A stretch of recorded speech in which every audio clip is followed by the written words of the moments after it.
మనం స్వర్ణాంధ్రప్రదేశ్ తయారు చేశాం. విజన్ స్వర్ణాంధ్ర 2047. ఇందులో స్పష్టంగా పెట్టింది హెల్తీ, వెల్తీ, హ్యాపీ సొసైటీ. ముందు ఆరోగ్యం ఉండాలి, అదే మరి ఆదాయం కూడా పెంచాలి, ఆనందంగా ఉండాలి. అందుకే అనేక కార్యక్రమాలు తీసుకున్నాం. ఆ కార్యక్రమాలకి ఇది ఎక్కువగా సూట్ అవుతుంది.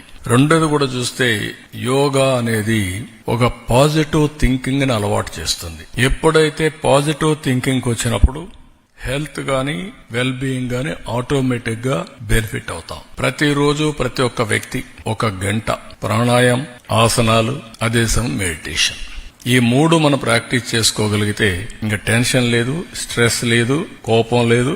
You enjoy the work.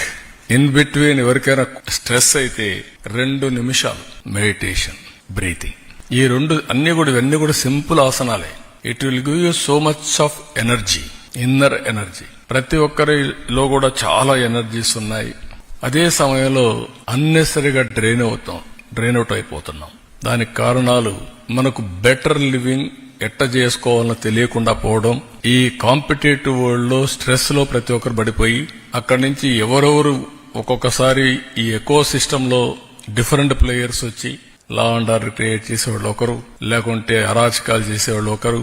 వాళ్ళు రాయాలని మీరంతా పరిగెత్తడం, మీ కాంపిటీషన్ మీది. ఈ కాంపిటేటివ్ వరల్డ్ లో అందరం కూడా మన ఫోకస్ మిస్ అయిపోతున్నాం. కాబట్టి దీంతో చాలా వరకు ఇవన్నీ సెట్ అవుతాయి. అదే సమయంలో చాలా ఆర్గనైజేషన్స్ పనిచేస్తున్నాయి.